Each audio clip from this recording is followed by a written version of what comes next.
She destroyed my mother's dignity. She drove the woman who gave birth to me out of her own home so she could pay off her gambling debts. You know about the debts?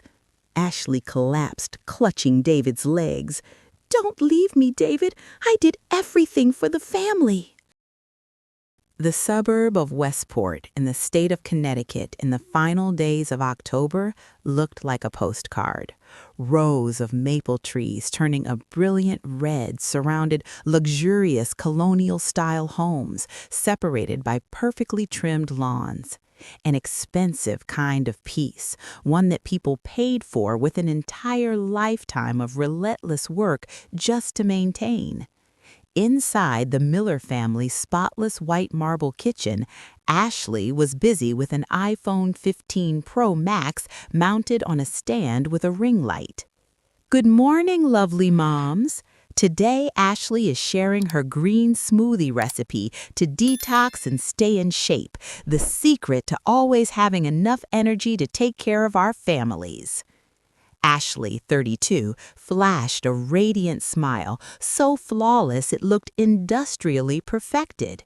She was wearing an expensive beige aloe yoga workout set, her blonde hair styled in loose curls that perfectly matched the standard of effortless beauty. But the moment she tapped the stop recording button, the smile vanished. In the corner of the kitchen, Martha, 65, was quietly making tea. The sound of a metal spoon clinking against a porcelain cup rang sharply in the air. "Mom," Ashley snapped, lowering her voice but sharpening the edge. "I'm filming a story. Your noise went straight into the video. Can you wait until I'm done working before you make tea?" Martha startled. Her hand trembled slightly, causing a bit of tea to spill over the saucer. She was a retired nurse. Those wrinkled yet skillful hands had once saved countless lives, and now they had become a nuisance in the very house she had contributed over $200,000 from, selling her home in Florida to help her son buy. "I'm sorry, Ashley," Martha said calmly, though a flicker of sadness crossed her eyes. "I thought you were finished recording." "In this house, image is everything, Mom. You know that." Ashley exhaled sharply, wiping the tea stain off the stone countertop with a paper towel, scrubbing hard. Just then, the garage door opened. David, 35, walked in, bringing with him the crisp chill of autumn and a heavy black duffel bag. His usually gentle face was lit up with a rare excitement. "Hey, everyone! Guess what Dad brought home?" David set the bag on the dining table, kissed his wife lightly on the cheek, then turned to his mother. "Mom, I withdrew it." David pulled open the zipper. Inside were neatly stacked bundles of brand new $100 bills, a total of $20,000. "Wow!" Ashley's eyes lit up, not from sharing her husband's joy, but from an instinctive reaction to the scent of money. "That's more than I expected." "The seller up in upstate New York is an old veteran. He only takes cash," David explained, his hand gently stroking the stacks of bills. "Tomorrow morning, that 1967 Ford Mustang will be mine. A dream I've had since I was 12, finally coming true." Martha smiled and placed her hand on her son's shoulder.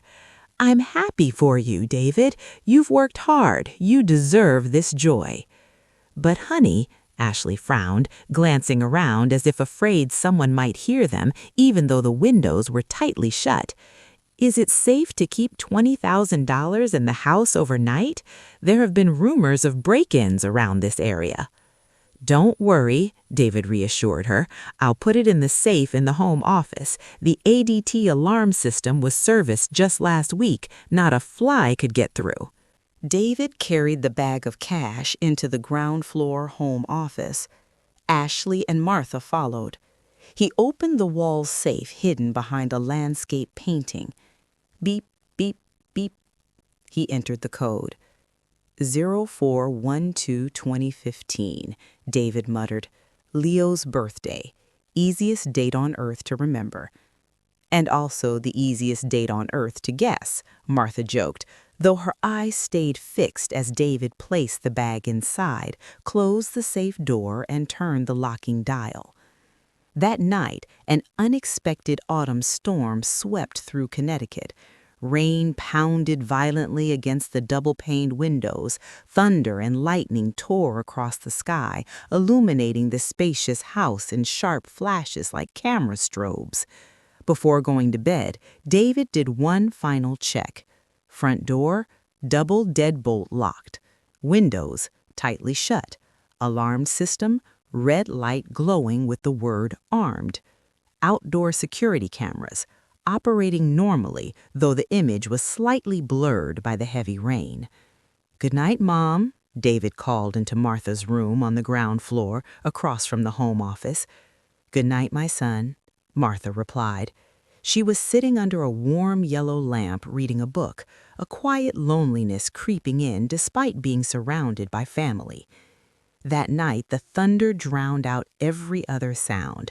The entire house sank into darkness, broken only by occasional flashes of lightning, casting the shadows of bare tree branches onto the walls like skeletal arms clawing at the house. The next morning, David woke up earlier than usual, too excited to sleep. He wanted to drive out and pick up the Mustang as soon as the rain stopped. He quickly brewed a cup of coffee, then whistled as he walked toward the home office. The office door was still slightly ajar, just like the night before. David stepped inside and slid the landscape painting aside. His heart skipped a beat. The safe door was ajar. He rushed forward and yanked it open. Inside, nothing. The black duffel bag was gone. Only a few folders containing property documents lay scattered inside. "Ashley, Mom!" David shouted, his voice cracking with panic. Ashley ran down from upstairs, her face still covered with a skincare mask. Martha stepped out of her bedroom, one hand pressed against her chest. "What's going on, David?" Martha asked. "The money. It's all gone," David trembled, pointing at the empty safe. "What?" Ashley screamed, shoving David aside to look inside. "Are you kidding me? $20,000! David ran his hair through his hair, frantic. He ran to the window, still locked from the inside. He ran to the front door. The deadbolt was intact. The alarm system still glowed red, untouched, never triggered overnight. No signs of forced entry, no broken glass, no muddy footprints from outside. All three stood frozen in the home office. The dull gray light of the post-storm morning cast dark shadows across their faces. The thief was not an outsider breaking in. The thief had been inside the house all along, since last night. Slowly, Ashley turned her head. Her sharp, icy gaze settled on Martha, the only one who slept on the ground floor, directly across from the home office, and the only person besides the couple who knew the safe code. The first crack had appeared. The air in the home office thickened, suffocating to the point where even the ticking of the wall clock sounded piercing. David stood in the middle of the room, clutching his head, his breathing rapid. "I'm calling 911, David hissed, pulling out his phone. His fingers trembled as they slid across the lock screen. "This is grand larceny. Westport police will send someone immediately." "Wait, David." Ashley rushed forward. Her perfectly manicured hand rested on his, gently yet firmly pressing the phone down. "What are you doing?" David snapped, his eyes bloodshot. $20,000 just vanished. How am I supposed to stay calm? "I know, I'm shocked too," Ashley said, lowering her voice into a deep, empathetic tone. She glanced at Martha, who stood frozen by the doorway, then pulled David into a corner, turning her back to her mother-in-law, yet deliberately speaking loud enough for broken phrases to carry. "But use your engineer's logic," Ashley whispered, her gaze drilling into her husband. "The door wasn't forced. The alarm didn't go off. If the police come, what will they do? They'll take fingerprints. They'll interrogate everyone in this house like criminals. Do you want your mother to be put through questioning? David hesitated and glanced at his mother. Martha leaned against the doorframe, her face pale, lips tightly pressed together. But money doesn't just evaporate, David protested weakly. Sweetheart, Ashley stroked his arm, her voice honeyed yet venomous. Have you considered another possibility? Not theft, but confusion? What do you mean? Do you remember last week? Ashley reminded him, her tone heavy with concern. Your favorite Brooks Brothers shirt was badly scorched. Mom ironed it and forgot to unplug the iron. Then she insisted she had unplugged it. Dr. Stevenson warned us, didn't he? When elderly people change living environments, they're very prone to cognitive decline. David froze. The memory of the burned black shirt rushed back. At the time, his mother had firmly denied it, saying the outlet was faulty, but he had checked, and it worked perfectly fine. What if, Ashley continued, planting doubt, what if Mom saw such a large amount of money and got scared of thieves, so she got up last night and moved it somewhere safer, and this morning she just completely forgot, like the time she left her car keys in the refrigerator last month? Ashley's words worked like an anesthetic, dulling David's anger but replacing it with a different kind of fear. He turned to look at his mother. The accusation of a theft victim was gone from his eyes, replaced by the pity reserved for a patient. Martha, though standing at a distance, had the sharp hearing of someone who had spent decades in healthcare. She heard and understood everything. She stepped forward, her voice trembling yet firm. David, I am not senile. I did not touch that safe. I heard a noise last night, I'm certain. That's enough, Mom. Don't stress yourself. We're not accusing anyone.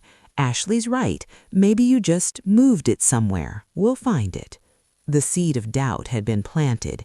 In David's eyes, now, his mother was no longer a thief, but an elderly woman slowly losing her clarity. And sometimes that kind of pity is far more cruel than a direct accusation. David guided his mother to sit down on the velvet upholstered sofa in the living room. He tried to keep his voice as calm as possible, lowering his tone the way one soothes a panicked child. Mom, I'm not blaming you, but $20,000 is all the cash I managed to save up. If you vaguely remember where you put it, or if you hid it somewhere safer than the safe, please tell me. Martha swatted her son's hand away.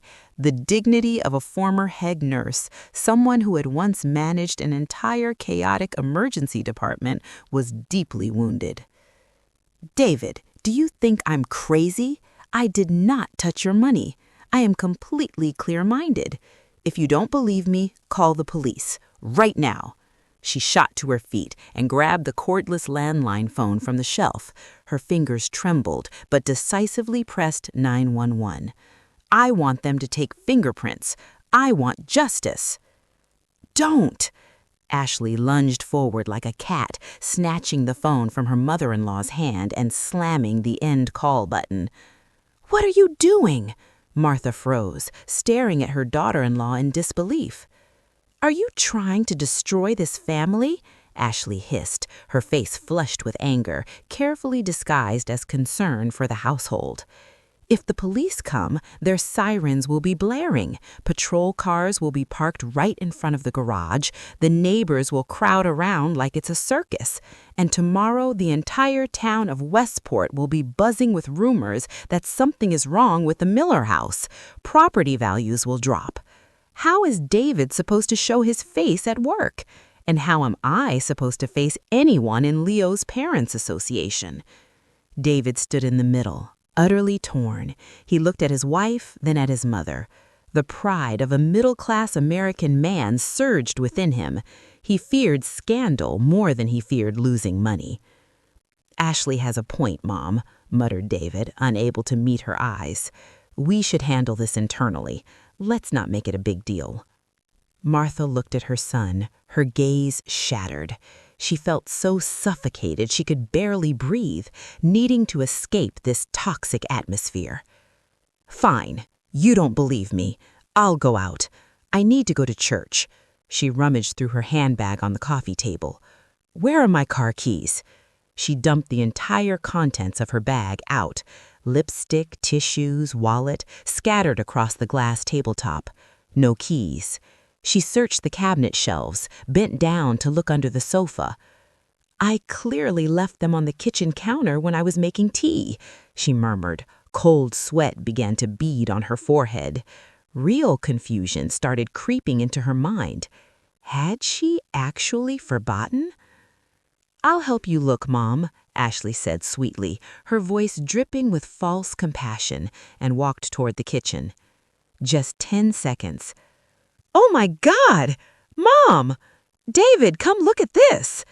Ashley's voice echoed from the kitchen, filled with concern and shock. David and Martha hurried in. Ashley was standing in front of the wide-open double-door refrigerator. She pointed to the lower shelf. Sitting squarely on the egg tray, right next to a jug of Organic Valley milk and a box of strawberries, were Martha's Toyota car keys, ice cold. How did they get in there?" Martha stammered, her trembling hand covering her mouth. She clearly remembered not opening the fridge that morning. She had only boiled water to make tea. David looked at his mother with a gaze full of pity and profound disappointment. That tiny yet illogical detail sealed the coffin of his trust. His mother truly had a neurological problem. Ashley stood behind David and briefly curled the corner of her lips when he wasn't looking, then instantly put on a sorrowful expression. "You see, David, Mom put her keys in the fridge and doesn't even remember. So the money—" She left the sentence unfinished, letting the silence finish off the last shred of trust David still had in his mother. 3 days passed since the disappearance of the money. Tension in the Miller household smoldered like a peat fire, threatening to flare up at any moment. To relieve the stress, Ashley decided to host a small brunch at home with her close friends, upper-class women of Westport who treated judging others as an elite sport. They sat out on the patio overlooking the perfectly manicured garden, chilled glasses of expensive Chardonnay white wine in their hands. Fake laughter mingled with the clinking of diamond jewelry. "You're practically a saint, Ashley," Jessica, a mother of 3 children attending private school, exclaimed after hearing Ashley's story. "If it were me, I'd have sent her straight to Sunset Hill Nursing Home. Living with someone with dementia is pure hell." "What can I do?" Ashley sighed, taking a sip of wine, her face full of sacrificial resignation. "David loves his mother so much. I care about her too. It's just that lately she's started showing strange behaviors, kleptomania, compulsive stealing." "Really?" The group leaned in, whispering. "Yes," Ashley lowered her voice, but loud enough for the sound to slip through the half-open screen door. "Just the other day, the $20,000 David was saving to buy a car disappeared. She insists it was stolen, but all the doors were still locked. I'm terrified, not because of the money, but because I'm afraid she might mix up Leo's medications or grab something dangerous." Inside the kitchen, Martha was about to pour herself a glass of water. Her hand froze midair. Her daughter-in-law's words pierced her heart like needles. She wasn't just being painted as senile, she was now branded a thief in this miniature social court. Martha pushed open the screen door and stepped out into the yard. The chatter stopped instantly. An awkward silence fell. Jessica and the other 2 women turned to look at her. It wasn't a welcoming look, nor the respect due an elder. It was a wary gaze, mixed with pity and disdain, the look reserved for a hazard that needed isolation. Jessica hurriedly pulled her Hermes handbag closer to herself, as if Martha might steal something. "Hello, girls." Martha tried to maintain her dignity, her voice trembling slightly. "I'm just coming out to water the plants." "Hello, ma'am," Jessica replied with a cold, polite smile. "Mom," Ashley stood up and walked over, her voice sickeningly sweet. "Do you need any help? Or maybe you should go inside and rest. Midday sun isn't good for your blood pressure. Let me take you to your room, okay?" Ashley's behavior was flawless, like a devoted nurse caring for a psychiatric patient. It stripped Martha of all autonomy and voice. She wanted to scream that she wasn't crazy, that she didn't take the money. But looking into those women's eyes, she knew any defense would only reinforce the diagnosis of senile old woman Ashley had constructed. Martha swallowed the lump in her throat, nodded faintly, and quietly went back inside. Behind her, the whispers flared up again, louder than before. "Poor Ashley! Did you see how spaced out she looked? You have to be careful." That night, the dinner table was silent as a grave. Only the dry clinking of cutlery against porcelain plates broke the stillness. Martha couldn't swallow a single bite of her steak. She had spent the entire afternoon piecing together her memories, desperately trying to find a crack in the fog Ashley had wrapped around her. And she remembered. She set her knife down and looked straight at David. "David, I remember now. That rainy night around 2 in the morning, I got up to drink some water. I saw flashlight beams flickering in your home office, and I saw a long-haired figure walking out of it." David stopped chewing and looked up.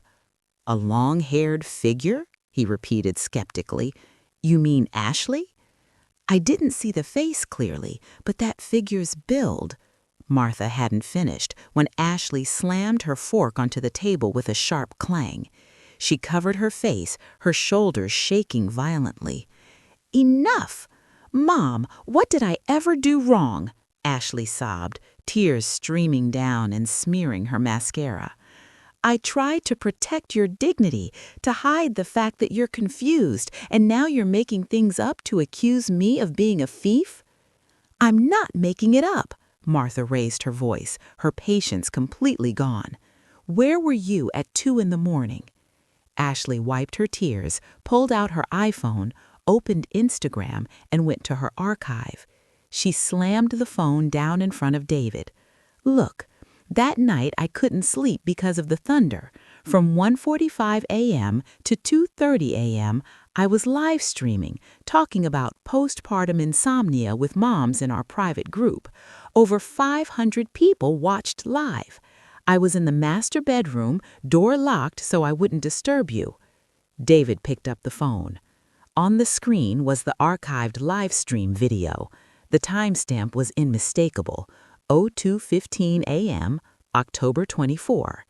In the video, Ashley sat on the bed in pajamas, cheerfully talking to the camera. The master bedroom was on the second floor. The home office was on the first. Ashley couldn't be in 2 places at once. David set the phone down, rubbing his temples, his voice filled with utter disappointment. "Mom, the evidence is right here. Ashley was upstairs, and the outdoor cameras didn't record anyone breaking in. So who was that long-haired figure you saw? Or was it just your own reflection in the mirror?" "That's impossible," Martha whispered, staring at the phone screen. She wasn't tech-savvy. She didn't know there were apps that could replay old videos as live, or that Ashley had recorded that clip in advance. "Mom," David stood up, his voice cold and final. "Stop trying to blame my wife. I can overlook you forgetting your keys in the fridge, but making stories to sabotage my family's happiness, I won't accept that." David abandoned his dinner, helped the sobbing Ashley upstairs, and left Martha sitting alone at the cold dining table. She knew she had seen the truth, but against technology and her daughter-in-law's calculated manipulation, her raw truth had suddenly become nothing more than the delusion of a madwoman. 2 days after that disastrous dinner, the atmosphere in the Miller house was stretched tight, like a string about to snap. David avoided his mother's eyes, burying himself in work from morning until night. Martha, meanwhile, confined herself to her room, feeling like a prisoner in the very house she had helped pay for. On Saturday morning, Ashley knocked on Martha's bedroom door, holding a stack of brand-new bed sheets that smelled strongly of lavender fabric softener. "Mom, Ashley said gently, with no trace left of the previous arguments. "The weather's nice today. I'm planning to change all the sheets in the house so everything's fresh and clean. Let me help you change yours, okay? The old set's been used all week." Martha wanted to refuse. She wanted to do it herself, but exhaustion and deep discouragement weighed her down.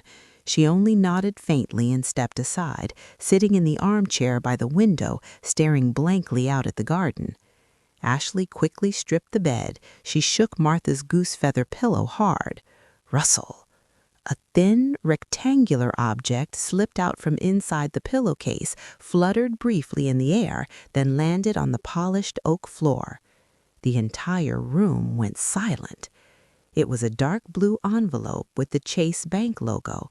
On the front was David's messy handwriting in black marker. Mustang Fund, $20K. Ashley froze, one hand flying to her mouth, eyes wide as she stared at the object on the floor. What is this?" Ashley gasped, her voice trembling with theatrical shock. "David! David!" David was in the kitchen drinking coffee. Hearing his wife's panicked call, he rushed in. He saw the envelope lying at the foot of his mother's bed and lunged forward to pick it up. It was empty. The $20,000 were gone, but the envelope itself was hidden inside his mother's pillow. David slowly lifted his head and looked at his mother. There was no impulsive anger left in his eyes now, only a mute, crushing pain, as if someone had driven a knife straight into his heart. "Mom," David said, his voice breaking, Why did you lie to me? Why did you hide this envelope inside your pillow?" Martha sprang to her feet, her face drained of all color. She stared at the envelope as if it were a ghost. I don't know," she stammered, truly panicked. "I've never seen it before. I swear to God, someone must have put it there. It was her. Your wife put it there." She pointed at Ashley, but Ashley was pressed against the wardrobe now, tears welling in her eyes, shaking her head frantically in fear. "Mom," Ashley sobbed, "I was making the bed right in front of you. You were sitting right there watching me. How could I have slipped it in without you seeing? Please stop blaming me. I'm really scared." David looked at his mother, panicking, shouting, pointing wildly. Then he looked at his wife, trembling, frightened. In his eyes, everything was now painfully clear. His mother hadn't just taken the money, possibly due to illness. She was now actively denying reality and attacking others to protect herself. Paranoid delusions. "That's enough, Mom," David said, crushing the empty envelope in his fist until it crumpled. "I don't need the money anymore. I'll consider it gone, but I can't accept you turning this house into a battlefield of lies." He turned and walked out of the room, taking with him the last of his faith in his mother's dignity. Martha collapsed into the chair, realizing the trap was perfect, so perfect that the truth itself had become meaningless. After the envelope incident, an invisible but icy wall rose between Martha and the rest of the family. She no longer ate dinner with her son and daughter-in-law, often staying alone in her room or eating hastily in the kitchen after everyone else was finished. Her only remaining comfort was Leo, her 8-year-old grandson, with curly hair just like David's when he was little. On Wednesday afternoon, Leo came home from school, tossed his Spider-Man backpack onto the sofa, and plopped down on the living room rug to play Nintendo Switch. From the kitchen, Martha had just finished baking a batch of chocolate chip cookies, Leo's favorite treat since he was small. She hoped the sweet smell of butter and sugar might chase away the heavy gloom in the house, even if only a little. "Leo," Martha approached gently, holding a plate of warm cookies. "Grandma baked these for you. Try one, see if it's good." Leo looked up. His big round eyes met hers, but instead of the usual excitement, there was fear and caution. He didn't reach for the cookies. He darted a glance toward the staircase where Ashley stood with her arms crossed, watching. Then he quickly pulled the game console into his chest and scooted back behind the sofa. I'm not hungry," Leo murmured, clutching the console as if someone might snatch it away. Martha froze, her smile twisting painfully. "What's wrong, Leo? This is your favorite. Grandma didn't put walnuts in it. I remember you don't like nuts." She stepped closer, lifting a hand to pat his head. "Don't!" Leo screamed, shrinking back. "Don't come near me." The scream hit Martha like a bucket of boiling water. The plate in her hands shook violently. "Leo," she cried, devastated, "I'm your grandma." "Mom!" Leo shouted, on the verge of tears. Ashley rushed down the stairs like a storm, positioning herself between Martha and Leo. She spread her arms wide like a hen, shielding her chick from a hawk, her face set in exaggerated severity. "What are you doing?" Ashley snapped. "You're scaring him." "I just offered him cookies," Martha stammered, tears pooling in her eyes. Ashley turned and wrapped Leo in her arms, stroking his back. "It's okay, sweetheart. Mommy's here. Grandma isn't taking your game. Go to your room." Leo ran upstairs without daring to look back at his grandmother even once. Only after he disappeared did Ashley turn to her mother-in-law. Her eyes were sharp as knives. She lowered her voice, whispering slowly, each word crystal clear. "I told Leo that you're sick, that you have a forgetting problem and like to take other people's things. I have to teach my son how to protect his belongings. Children don't lie, Mom. Did you see how afraid he was of you?" "You poisoned his mind," Martha trembled, her heart feeling crushed. "He's my grandson." "He's my son," Ashley replied coldly, "and I won't let him near someone mentally unstable who could be dangerous. From now on, stay away from Leo." Martha stood frozen in the middle of the large living room. The plate slipped from her hands. Crash! Shattered, just like her heart. Losing money, losing her reputation, she could endure that. But being stripped of her grandson's love, turned into a monster in his innocent eyes, that was the cruelest punishment Ashley could inflict on her. That night, after the shattered plate and Leo's scream, David couldn't sleep. He sat alone in the dark home office, the blue glow of his iPad illuminating his exhausted face. He decided to check the finances. As the holder of power of attorney on his mother's bank account to help her pay medical bills, David logged into the Chase mobile app. He scrolled through the transaction history. His eyes stopped on a line glowing red. -$5,000. Wire transfer. Recipient Betty J. Date Oct. 20. October 20.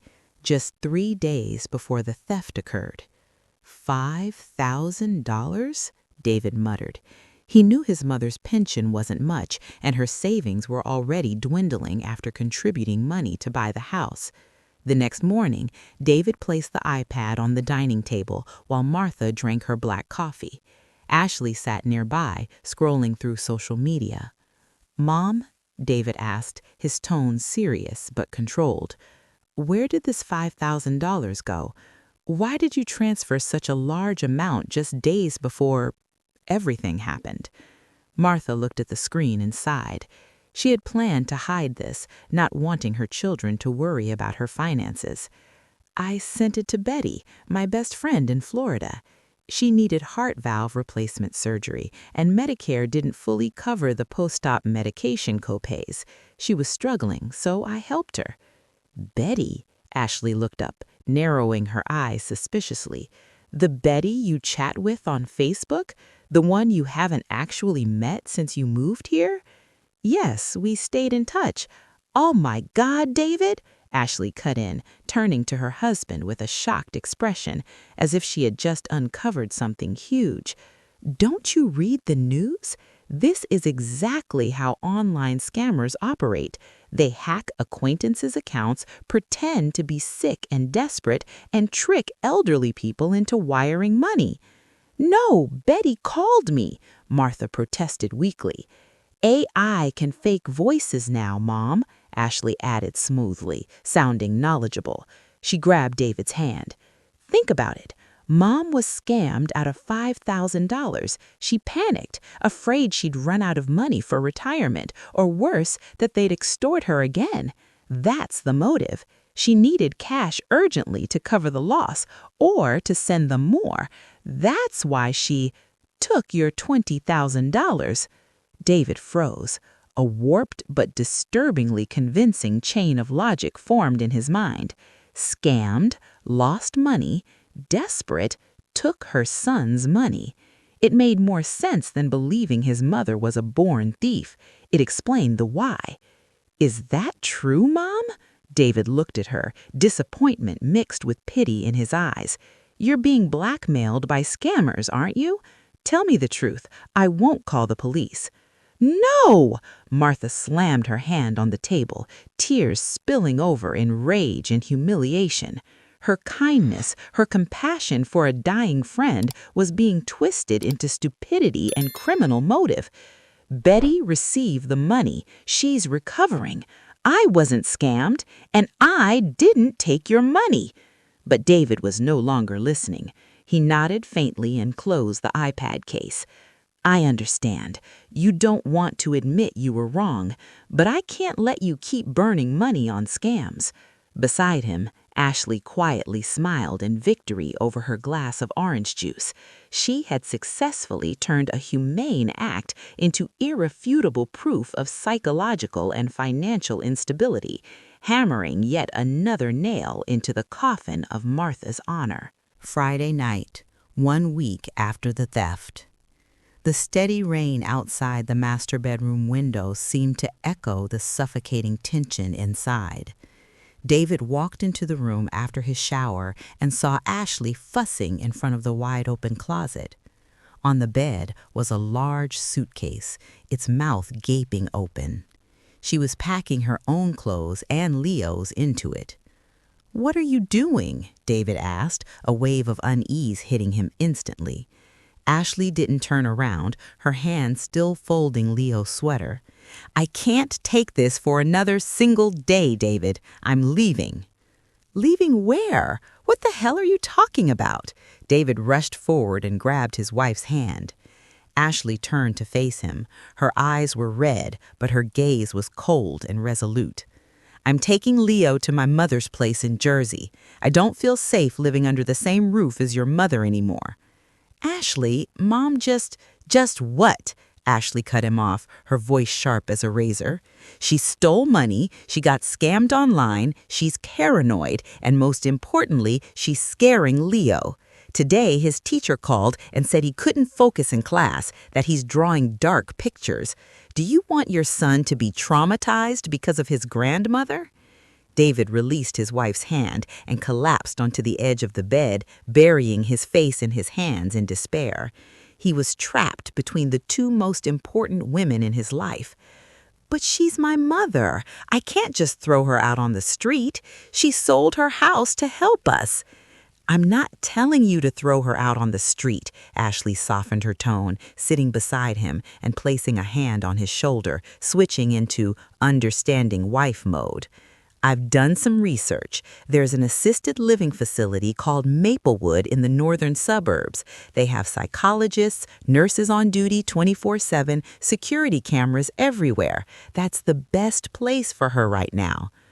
"A nursing home?" David looked up horrified. "She'll wither away and die there."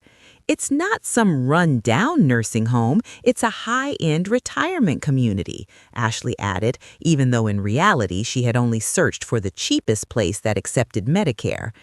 "David, be realistic. You work all day. I'm busy too. We're not trained to care for someone with behavioral issues. What if tomorrow she forgets to turn off the gas stove and burns the whole house down with Leo asleep inside?" David shuddered. The image was terrifying. Ashley stood up and zipped the suitcase shut. The sharp zip of the zipper sounded final, like a sentence being passed. "I'm giving you a choice, David, right now.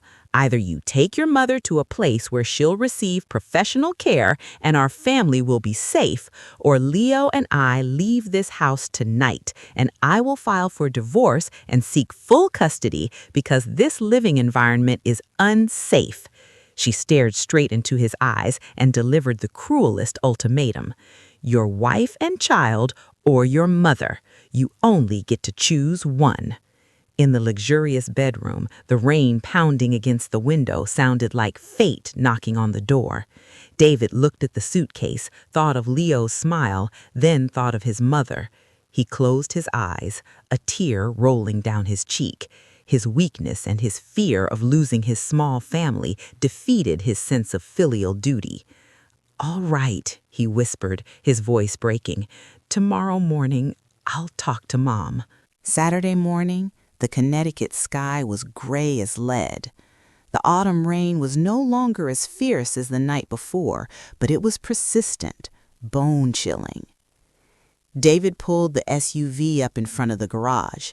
He didn't turn off the engine, letting the windshield wipers swipe back and forth, swish, swish, like the countdown of a time bomb.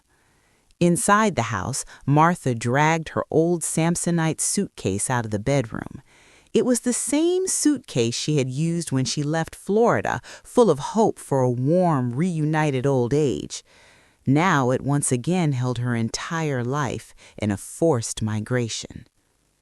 "It's only temporary, Mom," David said as he helped carry her handbag, his eyes fixed on the tips of his shoes, afraid to look up. "This studio apartment at the extended stay is pretty decent. You'll stay there for a few weeks, wait for Ashley to calm down, wait for the insurance paperwork for the facility to be approved, and then we'll figure things out." Martha didn't reply. She adjusted the collar of her coat and took one last look around the house. The living room where she used to read, the kitchen where she used to bake cookies for Leo. Everything was now silent and cold. Ashley and Leo didn't come down to see her off.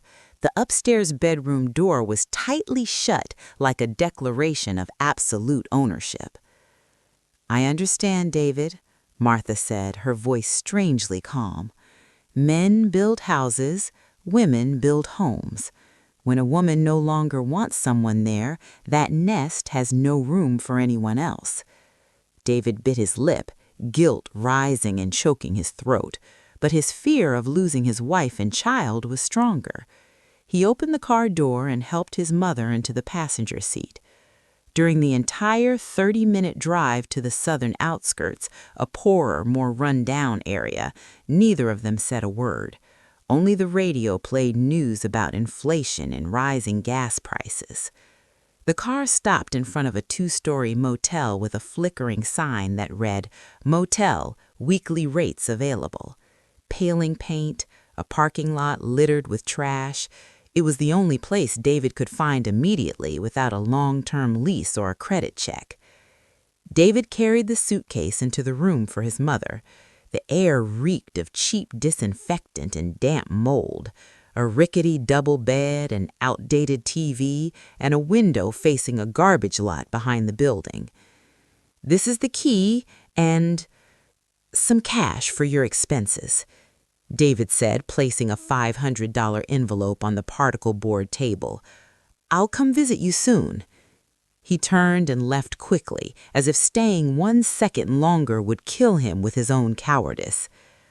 Martha stood in the unfamiliar room listening to the sound of her son's engine fade away into the rain. She walked to the window and looked at her aged reflection in the fogged glass. She didn't cry. An old person's tears often flow inward. She opened her suitcase and took out a family photo of 3 people, herself, her husband, and David on his college graduation day. She placed it on the nightstand.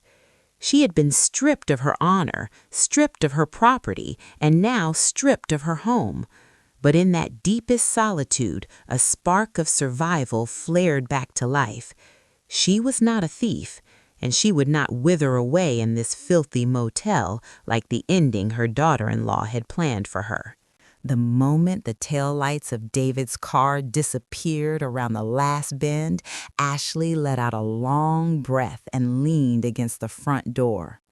She felt no remorse. What she felt was a chilling sense of relief, like an animal that had just escaped a steel trap. The house fell into absolute silence. This kingdom now belonged entirely to her again. Ashley hurried into the kitchen and dragged a small stool under the AC vent in the ceiling drywall, right above the refrigerator, a blind spot no short elderly person or kitchen-oblivious man would ever look at. She used a butter knife to pry open the vent cover. Click.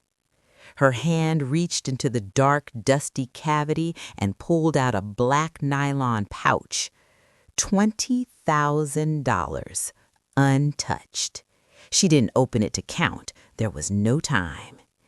Ashley grabbed the keys to her brand new Lexus RX 350, the car she had insisted on buying on installments despite David's objections, stuffed the money pouch into her large Louis Vuitton Neverfull bag, and rushed into the garage.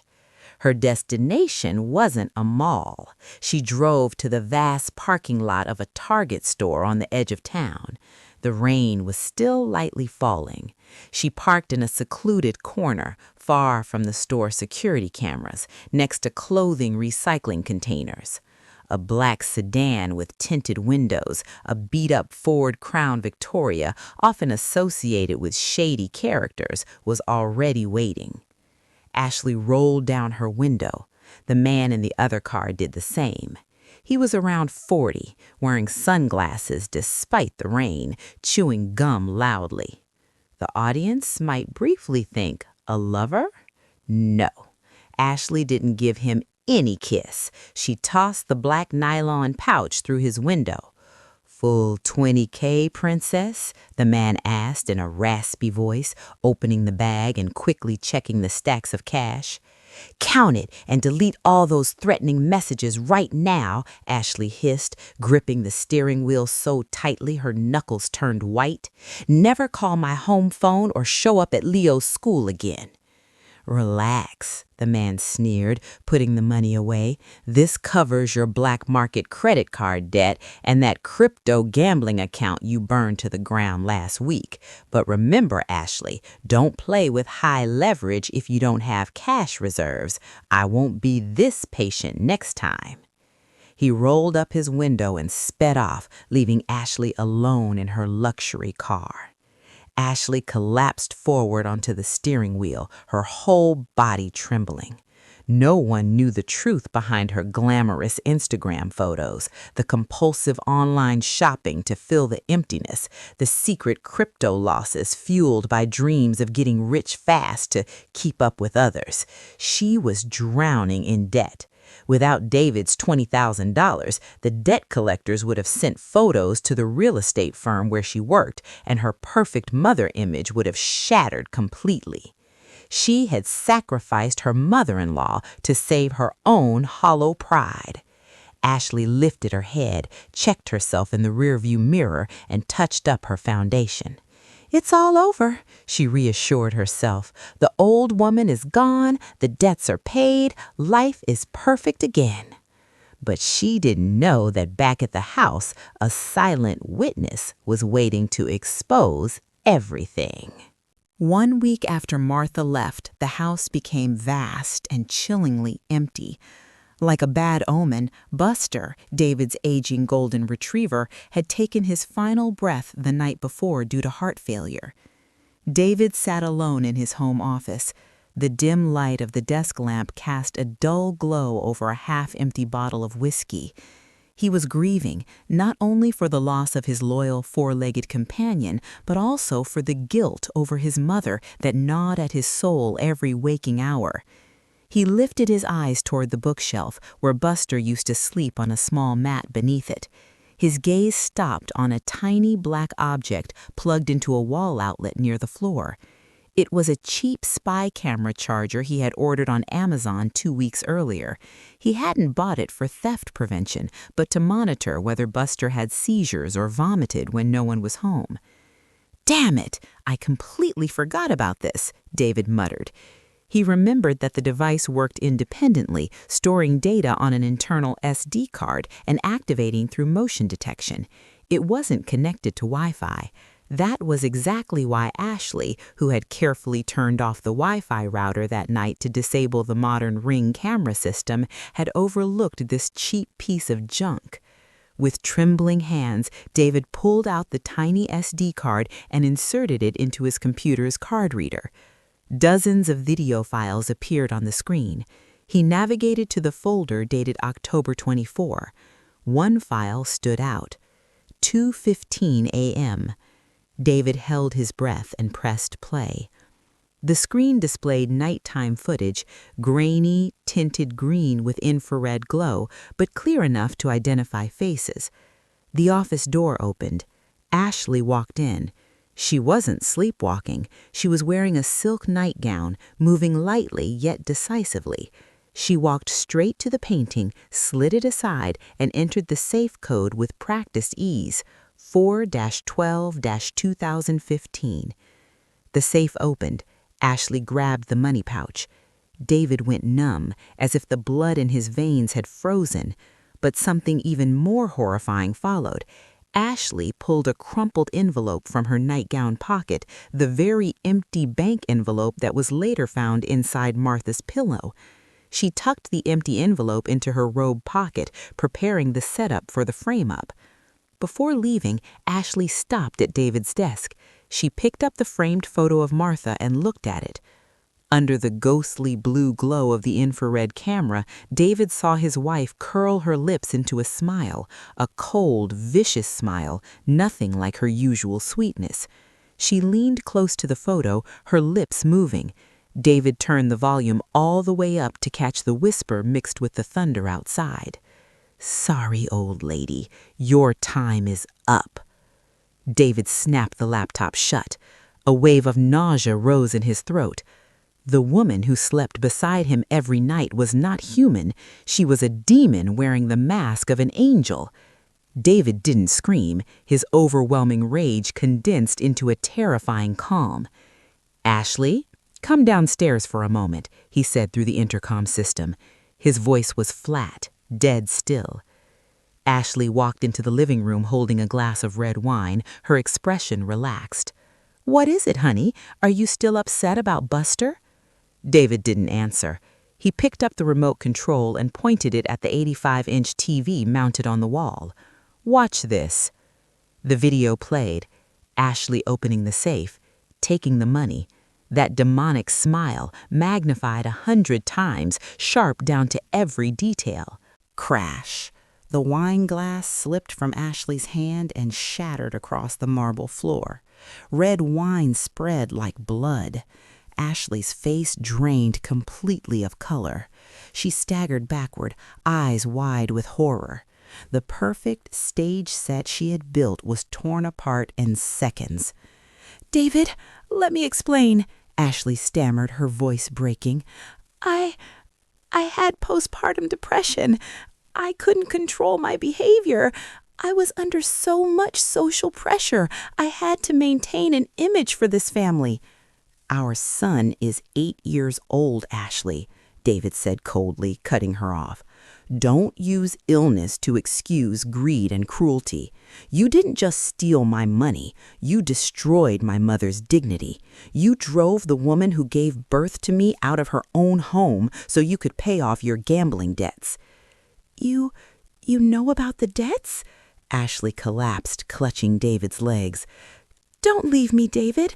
I did everything for this family. I'll go to therapy. Please." David looked down at the woman kneeling before him. He felt no love, only disgust. He pulled his leg away and stepped back. "Get out of my house, now." "But where will I go? This is my home, too." "I just sent this video to the Westport police. Theft over $20,000 is a Class B felony. If you're still here when they arrive, they'll put handcuffs on you in front of Leo. Do you want our son to see that?" Ashley looked at David, then at the door. She knew the game was over. She grabbed her purse, didn't bother packing clothes, and fled out the door like a fugitive, disappearing into the night. The next morning, David drove to the rundown motel where his mother was staying. The rain had stopped, but the sky remained dull and gray. He knocked on room 104. Martha opened the door. She was wearing her old sweater, holding a Bible in her hands. The small room was cramped but neatly kept. The moment David saw her, he broke. He dropped to his knees at the doorway, wrapped his arms around her thin legs, and sobbed like a child. "Mom, I was wrong. I'm sorry. Ashley's gone. I kicked her out. Please come home with me." Martha stood still. She gently placed her hand on her son's hair, stroking it like she did when he was small. She didn't cry. Pain had hardened her, but it had also made her stronger than ever. "Stand up, David," she said softly. David rose, eyes swollen, full of hope. "I'll fix up your room. We'll start over. Leo misses you so much." Martha looked deeply into her son's eyes and smiled, a sad but peaceful smile. She slowly shook her head. "No, David, I won't return to that house." "Why, Mom?" David froze. "That house is ours. You put your money into it." "Money can be earned again, my son," Martha said clearly in the empty hallway. "But trust is like a porcelain plate. Once it's broken, even the strongest glue leaves cracks. Every time you see me, you'll remember your weakness. Every time I see you, I'll remember the rainy night you sent me away." She squeezed David's hand gently, then let go. "I've realized something. I spent my whole life living for my husband and my child. Now it's time I live for myself. I'm moving back to a senior community in Florida.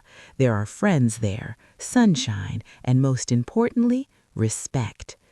Martha closed the door on the past, leaving David standing alone outside. Camera zooms out. David stands alone in the vast living room of the $1 million house. Luxurious, spotless, perfect, but empty. No laughter from a wife, no footsteps from a mother, no barking from Buster. Only David, and a silence so heavy it hurts.